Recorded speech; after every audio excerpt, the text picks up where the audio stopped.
समय हो 1925 र ठाउँ हो अमेरिकाको अलास्कामा रहेको नोम, जो पुरै हिउँले ढाकिएको हुन्छ। सेपाला आफ्नो जीविकोपार्जनको लागि स्लेज कार चलाउँछन्। यस्तो हिउँ भएको क्षेत्रमा स्लेज कार नै यातायातको मुख्य साधन थियो। सेपाला कहीँ गएर आफ्नो सहर नोम फर्किँदैछ। बाटोमा उनीहरूले जराएको हुललाई देख्छन्। हरेकपल्ट कुकुरहरूले जरायो देख्ने बित्तिकै लखेट्ने गर्थे। त्यसैले सेपाला कारमा ब्रेक लाउन लागेकै हुन्छन्, तर उनको लिड डग टोगोले यसपालि जरायोहरूलाई लखेट्दैन, बरु आफ्नो बाटोमा हतारिँदै भाग्छ। सेपाला आज कुकुरले यस्तो गर्यो भनेर सोचिरहेका हुन्छन् कि तब पछि नर्थतिर एक विशाल आँधी उठिरहेको हुन्छ। अब उनी आफ्नो कुकुरको यस्तो समझदारीको लागि स्याबासी दिन्छन्।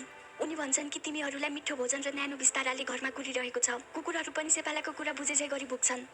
अब जब उनी आफ्नो सहर छिर्छन्, तब उनले सडक सबै सुनसान र घरै पछि नोटिस टाँसिएको देख्छन्। उनलाई एकजना मान्छेले बताउँछ कि यहाँ डिप्थेरिया नामको इन्फेक्सन फैलिएको 1 हप्ता भइसकेको छ। 5 साना कलिला बच्चा त मरिसकेका छन् र 20 भन्दा बढी बच्चा इन्फेक्टेड भइसकेका छन् र यो इन्फेक्सनले बच्चाहरूलाई छिट्टै असर गरिरहेको छ। ऊ अघि भन्छ कि फेयरब्याङ्क्स यानि कि अलास्काकै अर्को सहरमा यसको एन्टिडोट पत्ता लागेको छ, तर त्यहाँबाट एन्टिडोट कसरी ल्याउने भन्ने बारे आज छलफल हुँदैछ र सबैले तपाईँको प्रतीक्षा गरिरहेका छन्। अब छलफलमा डाक्टर बताउँछन् कि एन्टिडोट फेयरब्याङ्क निनानासम्म त ट्रेनमा आउँछ, तर निनानाबाट यहाँ नोमसम्म कसरी ल्याउने भन्ने नै मुख्य कुरा हो र बच्चाहरूको स्थिति हस्पिटलमा दिनदिनै बिग्रिरहेको छ। यदि हामीले छिट्टै केही गरेनौँ भने ती कलिला मुनाहरूले ज्यान गुमाउनेछन्। एयरप्लेन त्यो बेलामा अहिलेको जस्तो राम्रोसँग विकसित भइसकेको थिएन। अझ ती अग्ला तुफानले मौसम नै बिगारेको थियो। एयरप्लेनको कुरा आएपछि सेपालाले भन्छ कि यो तुफान आजसम्मकै भयङ्कर तुफान हुनेछ, किनकि मैले यसको झलक देखिसकेको छु। अब स्लेज कार बाहेक उनीहरूसँग निनाना पुग्ने अर्को उपाय थिएन। त्यस हलमा स्लेज कार चलाउने अरू मान्छेहरू पनि थिए, तर अन्त्यमा उनीहरूले सेपालालाई नै यो काम सुम्पिन्छन्। त्यहाँबाट बाहिर निस्केपछि सेपालाले अगाडिको आँधीलाई हेर्छ, जो निकै अग्लो थियो। अब ऊ त्यही हस्पिटलको बाटो हुँदै घर फर्किन्छ, जुन हस्पिटलमा इन्फेक्टेड बच्चाहरू थिए। उसले जब झ्यालमा गएर ती बच्चाहरूलाई भित्र हेर्छ, त्यहाँ निकै कलिला बच्चाहरू छटपटाइरहेका थिए, रोइरहेका थिए। त्यहाँ उसकै छिमेकका बच्चाहरू थिए, जसलाई ऊ सधैँ आँगनमा खेलेको देख्थ्यो, तर उनीहरू आज मृत्युसँग लडिरहेका थिए। सेपाला यो दृश्य हेर्न नसकी घर फर्किन्छ। राति जब ऊ बिस्तारामा पल्टिन्छ, उसकी श्रीमती कन्स्ट्यान्सले उसलाई भन्छन् कि उनीहरूले मेरी श्रीमानलाई हरेकपल्ट किन रोज्छन्। सेपाला भन्छ कि म आउँदा हस्पिटलमा बसेको थिएँ। ती बच्चाहरूको हालत देखेर म त्यहाँ रोकिनै सकिनँ। यदि हाम्रो पनि बच्चा भइदिएको भए र हामीले पनि आफ्नो बच्चालाई त्यस मृत्युको शैय्यामा देख्नु परेको भए, यसो सोचेर हेर त ती बुबा आमामाथि के बितिरहेको होला।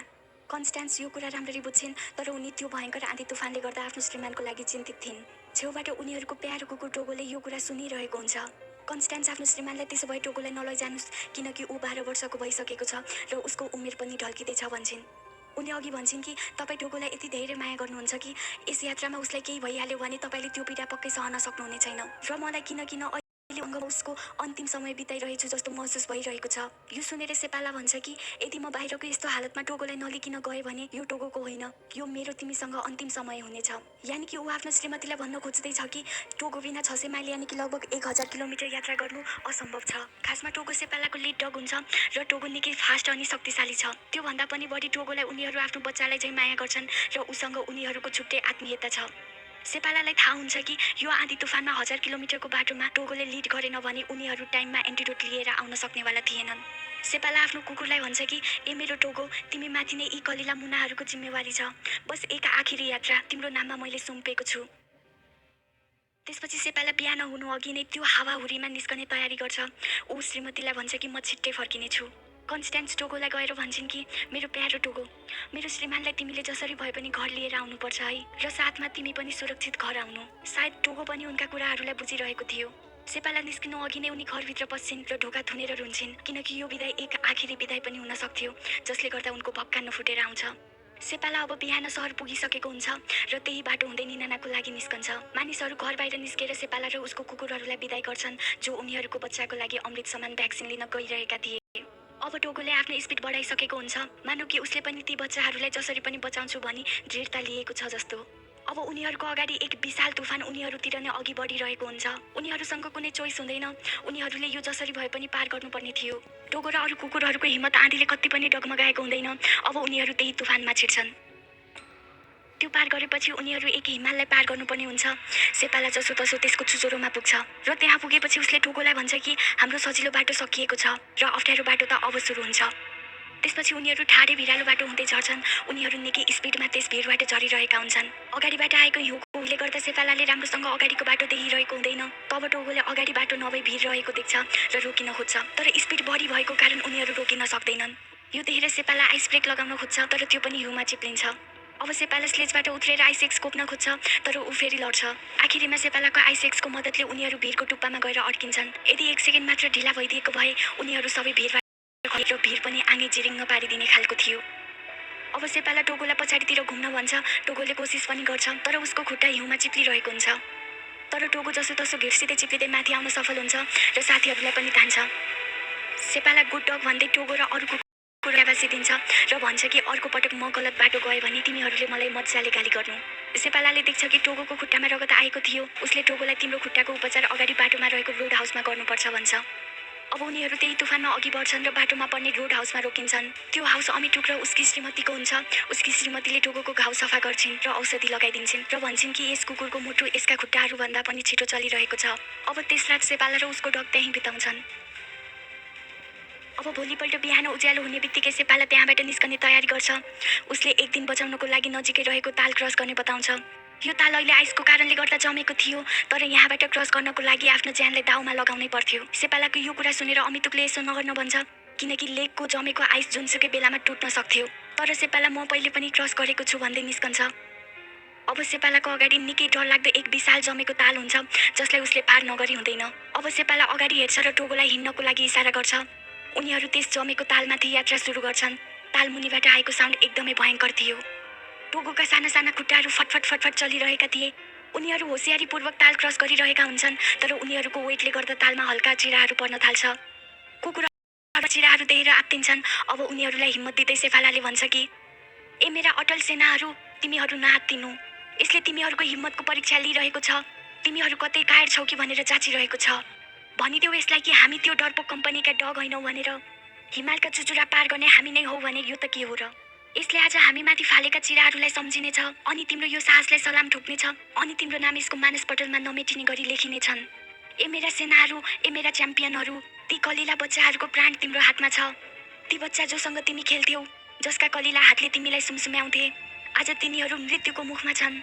तिनीहरूको लागि भए पनि भाग मेरा सेनाहरू, भाग, तिमी भाग। यो सुनेर उनीहरू अझ छिटो छिटो भाग्छन् र त्यस ताल पार गर्छन्। यसपछि उसले कुकुरहरूलाई स्याबासी दिन्छ। अब नोमको मेयरले सबै न्युजपेपरलाई खबर पठाउँछन् कि यहाँको टेम्परेचर -60 डिग्री सेल्सियससम्म पुगेको छ भनेर। त्यसपछि युएस भरिका मानिसहरूले पनि थाहा पाउँछन् कि एक मान्छे र कुकुरले भ्याक्सिनको लागि 600 माइल यानि कि लगभग 1000 किलोमिटरको यात्रा गर्नको लागि निस्किएका छन् भनेर। अब ती मानिसहरूको मनमा यही प्रश्न हुन्छ कि के उनीहरू भ्याक्सिन लिएर नोम फर्किन सक्लान्? अब फेरि उनीहरू 1 घण्टाको लागि सातुलिक भन्ने ठाउँको एक रोड हाउसमा आराम गर्छन्। त्यस रोड हाउसको मान्छेले भन्छ कि धेरै कुकुरहरू जब सातुलिकसम्म आइपुग्छन् तब उनीहरूको नजरमा म थकान र चिन्ता देख्छु, तर टोगोको आँखामा मैले कहिले त्यो देखिनँ। यहाँसम्म आइपुग्दा पनि उसको आङमा जोस र शक्ति झल्किरहेको छ।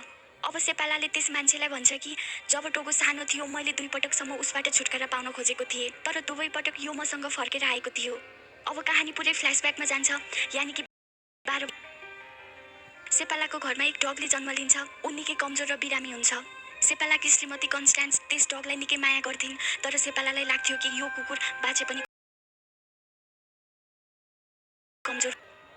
अब त्यस डग सन्चो भइसकेको हुन्छ, तर ऊ जति जति बढ्दै गएको थियो त्यति नै चुलबुल र चञ्चले थियो। कन्स्टान्सले त्यस डगलाई पनि स्लेटको लागि ट्रेन गर्न भन्छन्, तर सेपालाको दिमागमा त यो डग कमजोर नै छ र त्यो शैतानी मात्रै गर्छ भन्ने छवि बसेको थियो।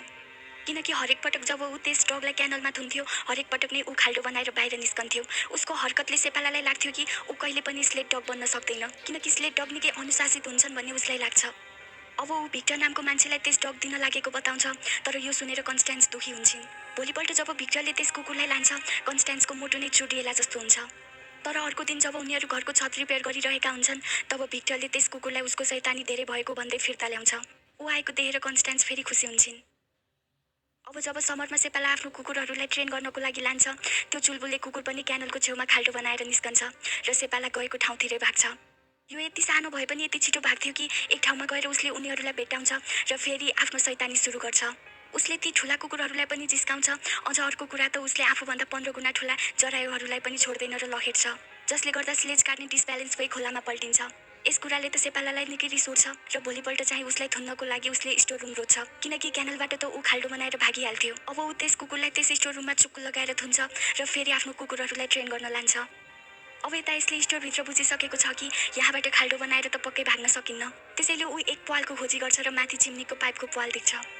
ऊ निकै स्मार्ट तरिकाले त्यहाँ चढ्दै जान्छ र बाहिर निस्कन्छ र फेरि सेपाला भएको ठाउँतिरै भाग्छ। यो देखेर कन्स्ट्यान्सले उसलाई छिटो गएर भेट्टाऊ भन्दै गुड लक भन्छन्। नभन्दै ऊ पनि फेरि सेपालालाई भेट्टाएर आफ्नो शैतानी सुरु गर्छ, तर सेपालाले आजसम्म पनि यो कुरा बुझ्न सकेको छैन कि त्यति पछि आएर पनि उसले उनीहरूलाई कति छिट्टै भेट्टाउँछ भनेर। यानि कि सेपालालाई त्यस सानो कुकुरको स्पिडको महसुस अहिलेसम्म भएको छैन। अब अर्को दिन फेरि सेपाला कन्स्ट्यान्सको मन्जुरी बिना नै त्यस डग आफ्नो ठाउँबाट अलि टाढा एक महिलाकोमा छाडेर फर्किन्छ। कन्स्ट्यान्स यस कुराले गर्दा सेपालासँग चित्त दुखाइरहेकी हुन्छन्। यता त्यस सानो डग भने नयाँ घरबाट कसरी भाग्ने होला भन्ने सोचिरहेको हुन्छ र आखिरमा ऊ सिसा फुटालेर त्यहाँबाट भाग्छ। सेपाला घरबाट टाढा आफ्नो डग गर्दै उसले माथि कुकुर भुकेको आवाज सुन्छ। ऊ यसपालि चाहिँ सोच्न बाध्य हुन्छ कि आखिर यो कुकुर कसरी यति टाढाबाट भागेर आउन सफल भयो भनेर। जब उसले त्यस डगलाई समात्ने कोसिस गर्छ तब उसको हातमा रगत लाग्छ, यानि कि सिसा फुटाल्दा उसको खुट्टा काटेको थियो। सेपालाले त्यस कुकुरलाई स्लेजकारमा राख्ने कोसिस गर्छ ताकि उसलाई हिँड्न नपरोस् भनेर, तर ऊ फेरि सबैभन्दा अगाडि गएर बस्छ।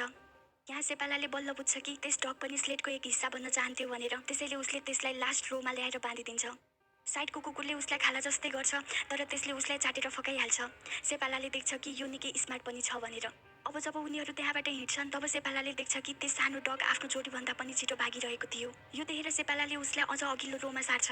यहाँ पनि ऊ आफूभन्दा 2 गुणा ठुलो जोडी कुकुरसँग टक्करमा टक्कर दिएर भाग्छ। यो देखेर सेपाला मुस्कुराउँछ। अब उसले त्यस सानो भुन्डे कुकुरलाई लिड डगको ठाउँमा अगाडि बाँध्छ। कन्स्ट्यान्स टाढाबाट यो कुरा देख्छिन् र खुसी हुन्छन्, किनकि उनको त्यो प्यारो भुन्डे जसलाई सेपाला सधैँ घृणा गर्थ्यो आज ऊ गुड डग भन्दै लिडमा राखेर ल्याइरहेको छ। सेपाला पनि हतार हतार आएर कन्स्ट्यान्सलाई भन्छ कि यस्तो चमत्कार मैले आजसम्म देखेको थिइनँ। उसले त सानो भए पनि सबै कुकुरहरूलाई उछिन्यो, यो त भविष्यमा च्याम्पियन बन्न सक्छ। र उसले त्यस भुकुलले भुन्डेलाई नाम दिन्छ टोगो। अब कहानी प्रेजेन्ट एजमा सिफ्ट हुन्छ।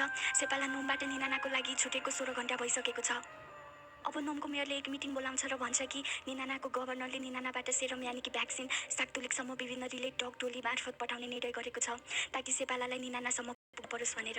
मेयरले भन्छ कि भोलि जब सेपाला साक्तुलिक पुग्नेछ उसलाई त्यहाँ एक रिले डग टिमले सेरमसँग पर्खिरहेको हुनेछ। तर यहाँ कन्स्ट्यान्स भन्छन् कि म मेरो श्रीमानलाई राम्रोसँग चिन्छु, उनले पक्कै पनि जमेको तालको सर्टकट लिइसकेका छन् होला। उनी त अहिले साक्तुलिक कटेर पनि कति हो कति अघि गइसकेका छन्। हुन पनि वास्तवमा यस्तै भइसकेको हुन्छ। सेपाला साक्तुलिक यानि कि डगको खुट्टाको उपचार गरेको ठाउँ त हिजै पुगिसकेका थिए र त्यहाँबाट कति हो कति अघि पुगिसकेका थिए। कन्स्ट्यान्सको कुरा सुनेर मेयर सक हुन्छन्, किनकि सेपालालाई उताबाट यानि कि निनानाबाट सेरम आउँदैछ भन्ने कुरा थाहा नै छैन। यसको मतलब यो हो कि सेपाला छिटो छिटो निनाना पुग्ने चक्करमा सर्टकट लिन सक्नेछन् र उनले उताबाट सेरम लिएर आएको टोलीलाई बाटोमै मिस गर्न सक्नेछन् र उनी निनानाको लागि निस्कनेछन्। अनि उताबाट आएको टोली नोम आउन असम्भव जस्तै थियो, किनकि सबैसँग सेपाला र टोगोको जस्तो त्यस ताल र हिमाल पार गर्ने हिम्मत र साहस हुँदैन, यानि कि उनीहरू सेरमसँगै बाटोमै मर्न सक्नेछन्। यस्तो सम्भावित कुराले उनीहरूको आँगे जिरिङ्ग हुन्छ र बाहिर घन्टै पछि मौसम पनि झन्झनै बिग्रिँदै गइरहेको थियो। अब उनीहरू मात्रै एक काम गर्न सक्थे, जुन थियो सेपाला र उताबाट आएको टोली बाटोमा भेटियोस् भनेर प्रार्थना गर्नु। अब उनीहरू यहाँ नोमबाट पनि एक टोली पठाउने निर्णय गर्छन् ताकि यदि उताबाट सेरम आएको रहेछ भने छिटोभन्दा छिटो बच्चाहरूलाई औषधि दिन पाइ ज्यान बचाउन सकियोस् भनेर। अब हामी सेपालालाई देख्छौँ जो तुफानको वास्ता नगरी लगातार अघि बढिरहेको छ। यसपछि हामी त्यहाँ निनानाबाट सेरम लिएर आइरहेको अर्को टोलीलाई देख्छौँ। उनीहरू पनि निकै रफ्तारमा साक्तुलिकतिर अघि बढिरहेका थिए। यस स्लेजलाई हेनरी नामको मान्छेले चलाइरहेको थियो। हेनरी पनि एक असल मान्छे थियो। ऊ बच्चाहरूको ज्यान दाउमा भएको कारण निकै स्पिडमा अघि बढिरहेको थियो। तर एक ठाउँमा गएपछि हेनरीको कुकुरहरूले बाटो छेउमा हरिणहरूलाई देख्छन् र बाटो छाडेर भित्र जङ्गलतिर हरिणलाई लखेट्न पस्छन्। जङ्गलमा थोरै भित्र पुगेपछि हेनरी ब्रेक लगाएर डगहरूलाई रोक्न सफल हुन्छ र ऊ डोरी मिलाइरहेको हुन्छ। अब त्यही वरिपरि साक्तुलिकबाट आइरहेको सेपालालाई पनि देख्छौँ। गाइज, यति बेला मेरो मुटु जोड जोडले धड्किरहेको थियो र तपाईँ यति बेला एउटै मात्र प्रार्थना गर्नुहुन्छ कि उनीहरूले एकअर्कालाई देखुन् भनेर। तर विडम्बना, हेनरी बाटोभन्दा अलि माथि भएको कारण सेपालाले उसलाई देख्दैन। हेनरी पनि कुकुरहरू भुकेको कारण पछि फर्केर हेर्छ। तब उसले सेपालालाई भर्खरै बाटो काटेको देख्छ। हेनरी सेपाला सेपाला मसँग सेरम छ भन्दै चिच्याउँछ, तर सेपालाले तुफानको आवाजको कारण हामी देख्छौँ कि टोगोले हेनरीको आवाज सुनेको हुन्छ। हेनरी त्यहीँ पल्टिन्छ। ऊ जब अगाडि हेर्छ सेपालाले मोड काटेको हुन्छ। एकछिनपछि हेनरीले देख्छ कि उताबाट कुकुर भुकेको आवाज आइरहेको थियो, यानि कि टोगोले सेपालालाई रोकेको थियो। अब सेपाला र हेनरी त्यहाँ एकअर्कालाई अँगालो हाल्छन् र उनीहरू दुवैजना साक्तुलिकतिर अघि बढ्छन्। अब हामीलाई साक्तुलिकको रोड हाउसको सिन देखाइन्छ, जहाँ सेपाला पहिले फ्रोजन लेक कटेपछि आराम गरेको थियो। यहाँ उनीहरू सेरमलाई निकालेर जमेको आइस बगाल्ने कोसिस गर्छन्, जसलाई टोगोले हेरिरहेको थियो। सेपाला टोगोलाई सुमसुमाइरहेको छ, किनकि उसलाई थाहा छ उसको त्यो प्यारो कुकुर बुढो भइसकेको छ र यस यात्राले गर्दा ऊ निकै कमजोर पनि भएको छ। यो देखेर हेनरीले भन्छ कि हे सेप, यदि म सानो म तिम्रो सच्चा मित्र हुने छैन। मलाई थाहा छ टोगो आजसम्म मैले देखे मध्येको बेस्ट डग हो, तर ऊ यति बेला कमजोर भएको छ। यसलाई तिमी यहीँ छाडेर जाऊ, म यसको राम्रो ख्याल गर्नेछु र ठिक भएपछि ल्याइदिनेछु। तर यो सुनेर सेपाला झर्किँदै भन्छ, तिमीलाई थाहा छैन यो मेरो लिड डग हो भनेर? तिमी मेरो चिन्ता छोड र आफ्नो बारेमा सोच। खासमा सेपालाले यस्तो भन्न खोजेको हुँदैन, ऊ त आफ्नो प्यारो टोगो आफूबाट कतै टाढा जाने त होइन भन्ने पीडाले रन्थनी रहेको छ। जब उसलाई महसुस हुन्छ उसले हेनरीसँग आफूले त्यसरी भन्न हुन्थेन भन्दै माफी माग्छ र टोगोप्रति उसको मायालाई आभार प्रकट गर्छ, किनकि कुकुरलाई धन्यवाद र माया कमैले दिन्छन्, स्पेसियली जब कुकुर बुढो र कमजोर हुन्छ। अब हामीलाई नोमको हस्पिटलको सिन देखाइन्छ जहाँ डाक्टर एक बच्चीलाई सुताउने कोसिस गर्छन् र एक कविता सुनाउँछन्। ए सानी पुतली तिमी निदाउन है, दिनको सारा पीडालाई बिर्सिएर साँझ पर्दैछ चकमन्न भई। ए सानी पुतली तिमी निदाउन है, ए सानी पुतली तिमी निदाउन है। यो कठोर दिनको लेखाजोखा यति बेला के गर्ने खै? खुसी कुन, दुःख कुन, प्राप्ति कुन, हार कुन, आखिर ती सबै रातमा निन्दसँगै बिलाउँदा हुन्। ए सानी पुतली तिमी निदाउन है, ए सानी पुतली। अब सेपाला भोलि बिहान हुनसाथ नोमको लागि साक्तुलिकबाट छुट्ने तयारी गर्छ। उनीहरूको अगाडि त्यही विशाल ताल हुन्छ। हेनरी र त्यस मान्छेले उसलाई लामो बाटो रोज्न भन्छन्, तर ऊ फेरि तालकै बाटो रोज्ने बताउँछ, किनकि समय निकै कम थियो। सबै कुकुरहरू रेडी पोजिसनमा थिए, अब उनीहरू त्यहाँबाट छुट्छन्। उनीहरू फेरि त्यही डरलाग्दो ताल अगाडि उभिन्छन् र अगाडि नजर लगाउँछन्, जहाँबाट निकै भयङ्कर साउन्ड आइरह्यो। कुकुरहरू पनि निकै जोडले भुकिरहेका हुन्छन्। टोगोले इसारा गरेपछि अब सेपाला अघि बढ्छ। उनीहरू निकै होसियारीको साथ अघि बढिरहेका छन्, तर यसपालि सेपालालाई निकै खतराको महसुस हुन्छ। उनीहरू केही अगाडि मात्र गएका के हुन्छन्, फेरि जमेको तालमा चिराहरू पर्न सुरु गर्छ। तैपनि ऊ आफ्नो कुकुरहरूलाई हौसला दिइरहेको हुन्छ। तर यसपालि आइस नराम्रोसँग क्र्याक हुन्छ र टुक्रा टुक्रामा बाँडिन्छ। हावा पनि निकै तेज थियो। अब सेपाला आफ्नो कुकुरलाई नफुटेका टुक्राहरू हुँदै बिस्तारै अघि बढाइरहेको हुन्छ। यति बेला यो तालको दृश्य निकै भयानक थियो। अब ती टुक्रिएका आइसका ठुला ठुला टुक्राहरूले गर्दा पानीमा छालहरू उठ्न थाल्छ, जसले उनीहरू पार गरिरहेको टुक्राहरूलाई कोल्टे बनाइदिन्छ। उनीहरू चिप्लनै लागेका हुन्छन्, तर जसोतसो अर्को आइस टुक्रामा उफ्रिन्छन्। अब सेपाला देख्छ कि उनीहरू पछि एक विशाल आइसको टुक्रा फुट्छ, जसले निकै ठुलो छाल उठाउँछ। अब सेपाला टोगोलाई छिटो भाग्न आदेश दिन्छ। कुकुरहरू पनि छिटो छिटो भागिरहेका हुन्छन्। पछाडिबाट चिराहरूले पनि उनीहरूलाई नै पछ्याइरहेको हुन्छ। यो दृश्य हेर्दा यस्तो लाग्छ कि वास्तवमै त्यस तालले उनीहरूको परीक्षा लिइरहेको छ जस्तो। अब उनीहरू लगभग किनारामा आइसकेका हुन्छन्। सेपाला पनि खुसी भइरहेको हुन्छ, तर उसले देख्छ कि त्यस आइसको टुक्राले किनारालाई छोएको थिएन। धेरै ढिलो गरी उनीहरू उभिएको टुक्रा पनि टुक्रेर बग्ला भन्ने डर थियो। त्यसैले ऊ अब टोगोलाई डोरीले बाँधेर किनारामा फाल्छ। टोगो पनि किनारामा गएर डोरी मार्फत उनीहरूलाई तान्ने कोसिस गर्छ, तर बिचारा एउटा कुकुरले त्यत्रो आइसको टुक्रालाई के तानोस्। अब सेपाला आइसमा गाडेको रस्सी फुकाउँछ, जसले गर्दा टोगोले सजिलैसँग उनीहरूलाई तान्छ, तर सेपालाको हातबाट स्लेजकार फुत्किन्छ। कुकुरहरू किनारामा पुगिसकेका हुन्छन्। सेपाला अब एक किनारामा हाम फालेर बच्न सफल हुन्छ। ऊ टाउको उठाएर हेर्छ त तब सबै कुकुरहरूले उसलाई नै हेरिरहेका हुन्छन्। टोगो सेपाला नजिक गएर उसलाई सुमसुम्याउँछ। सेपाला सबैलाई स्याबासी दिन्छ। अब सेपाला सबै कुकुरहरूलाई माथि तान्छ। पछाडिको दृश्य निकै भयङ्कर थियो। आइसका टुक्राहरू लगभग बगिसकेका थिए। उनीहरू एकछिन ढिलो भएको भए उनीहरूको ज्यान जान्थ्यो होला। अब सेपाला साँझमा त्यही अमितुकको रोड हाउसमा आराम गर्छ। अमितुककी श्रीमती टोगोलाई काखमा लिएर रोइरहेकी थिइन्। सेपाला हातले किन रोएको भन्दै इसारा गर्छ। उनले आफ्नो भाषामा यो डग मर्दैछ भन्छन्। अब यता नोममा कन्स्टेन्सले गनर क्यासिन नामको व्यक्तिलाई भ्याक्सिन लिन पठाउँछिन्, यही आसमा कि सेपाला पक्कै पनि उताबाट भ्याक्सिन लिएर फर्किसकेको छ होला भनेर। उनी आफ्नो त्यहाँ घरमा भएको डग फक्स र बाल्टोलाई लिडमा राख्न भन्छन् र अब गनर पनि आफ्नो यात्रामा निस्किहाल्छ। यता सेपाला अमितुकको घरबाट निस्कने लागेको हुन्छ कि अमितुकले तिमीलाई केही कुरा देखाउन छ भन्दै बोलाउँछ। अमितुकले घर पछाडि गएर त्यो भयानक ताललाई देखाउँदै भन्छ कि हिजो राति म तिम्रो लागि निकै चिन्तित थिएँ। मलाई लाग्यो कि तिमीले चबाउन सक्ने भन्दा अलि बढी नै निल्यौ भनेर। तर बिहान मैले उठेर यस ताललाई हेरेँ र आफूलाई सोधेँ कि म यस्तो मान्छेको लागि किन चिन्तित भइरहेको छु जसले यस्तो भयानक मृत्युलाई पनि छक्काइदिन्छ। अब सेपाला त्यहाँबाट नोमतिर अघि बढ्छ। एक ठाउँमा पुगेपछि टोगो थाक्यो होला भनेर उसले टोगोलाई स्लेजमा एकैछिन भए पनि आराम गराउन खोज्छ, तर टोगो अघि गएर बस्छ। ऊ टोगोलाई फेरि ल्याउँछ, तर टोगो आराम गर्नेवाला थिएन। यो देखेर टोगोको दृढताप्रति सेपाला हार मान्छ। उनीहरू फेरि अघि बढ्छन्। उनीहरू मुस्किलले फेरि त्यही हिमाल चढेर पार गरी ओर्लिन्छन्। ती पाइनका रुख तिखा काँडा चाहिँ देखिन्थे। यो कटाङ्ग्रिदो चिसोमा सेपाला र उसको कुकुरको यात्रालाई विटनेस गर्ने ती रुखहरू मात्रै थिए। तुफान रोकिने नाम लिँदैनथ्यो। अझ यति बाक्लो तुवालो थियो कि सेपालाले अगाडि बाटो देख्न नै सक्दैन। उसले टोगोलाई अगाडि गएर भन्छ कि टोगो मलाई माफ गर, मैले अगाडि केही पनि देख्न सकिरहेको छैन। हामीलाई बिगजोयको अर्को रोड हाउसमा जसरी पनि छिट्टै पुग्नुपर्छ। त्यसैले अब तिमीले नै बाटो पहिलाएर अघि बढ्नु। मलाई थाहा छ तिमीले यो काम गर्न सक्छौ। अब टोगो पनि आफ्नो सुँघ्ने शक्तिको मद्दतले बाटो पहिलाउँदै अघि बढिरहेको हुन्छ। तुवालो झन्झन बाक्लो भएर देख्नलाई अझ कठिन बनाइरहेको थियो। अब सेपाला त्यहीँ स्लेजमा निदाउँछ। टोगो जसो तसो बाटो पहिलाउँदै अघि बढिरहेको थियो। अब रात पनि पर्छ। राति जब सेपाला निन्द्राबाट बिउजिन्छ तब ऊ देख्छ कि सबै कुकुर थकान र चिसोले लखतरान भई पल्टिएका थिए। सेपाला आफै पनि निकै कमजोर भइसकेको थियो। उसले टोगोलाई रुँदै भन्छ कि ए टोगो, हामी यहाँ रोक्यौ भने हामी सबै मर्नेछौँ, तिमी यहाँ रोक्यौ भने तिमी पनि मर्नेछौ। तब टोगोले आँखा चिम्म गर्छ। सेपाला यो देखेर टोगोको लागि चिन्तित हुन थाल्छ। तब त्यति नै बेला पछाडि कसैले लाइट बाल्छ। त्यो अरू कोही नभई बिगजोई हुन्छ। तपाईँले यसको मतलब बुझ्नुभयो नि। टोगोले एक्लै यति टाढाबाट यस्तो अन्धकारमा पनि सही बाटोमा उनीहरूलाई ल्याएको थियो। टोगो त्यहाँ रोकिएको थियो किनकि उसलाई थाहा थियो कि बिगजोईको रोड हाउस यहीँ नजिकै छ। उसलाई थाहा थियो कि बिगजोईले उनीहरूलाई पक्कै देख्नेछ।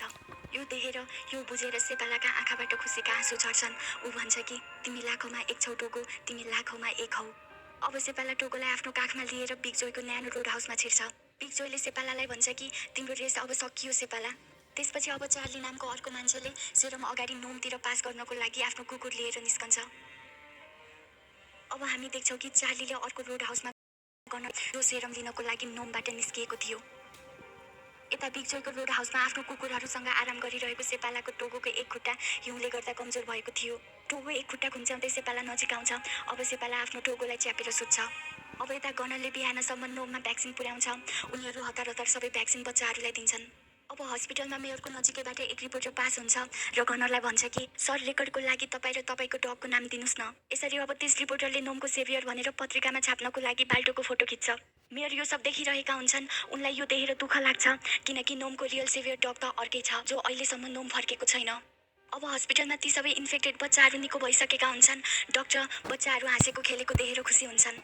उनले कविता सुनाएको बच्चीले उनलाई हात हलाउँछिन्। उनी ती बच्चीको खुसी देखेर इमोसनल हुन्छन्। अब यता सेपाला बिगजोईसँग बिदा मागी आफ्नो घरको लागि निस्कन्छ।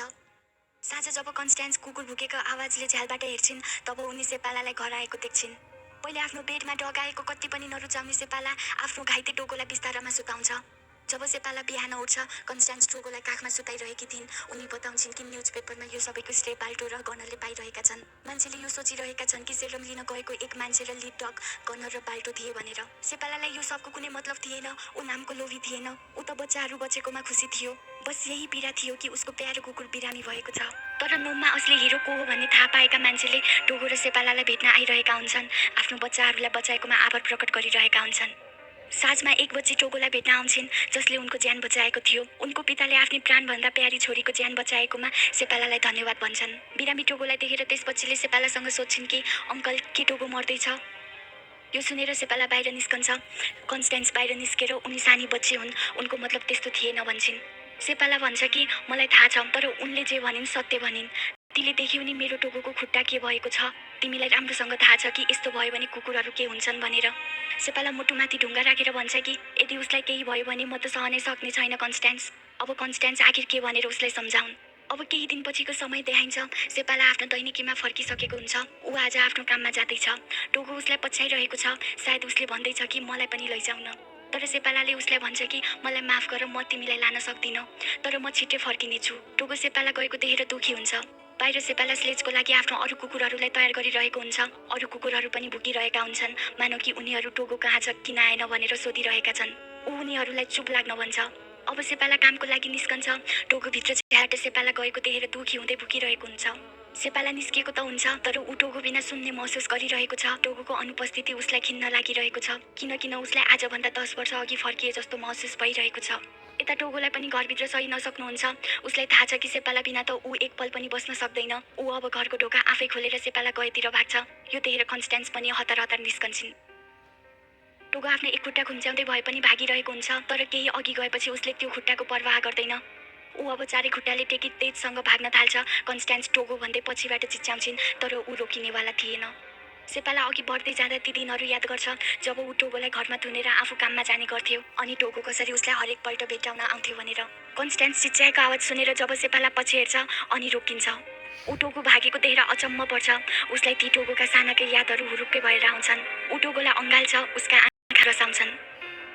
अब हामीलाई सेपालाको आवाज ब्याकग्राउन्डमा सुनाइन्छ। उसले भन्छ कि टोगो सन्चो हुँदैन भनी सोच्नु मेरो मूर्खता थियो। म सधैँ सोच्ने गर्थेँ कि टोगो स्लेजको लागि बनेको हो, तर मैले धेरै ढिलो बुझेँ कि ऊ त मेरै लागि बाँचेको थियो भनेर। त्यसपछि टोगो र म अझै आत्मीय साथी बन्यौँ। कन्स्ट्यान्स सधैँ सही थिइन् किनकि टोगो वास्तवमै एक सर्भाइभर थियो।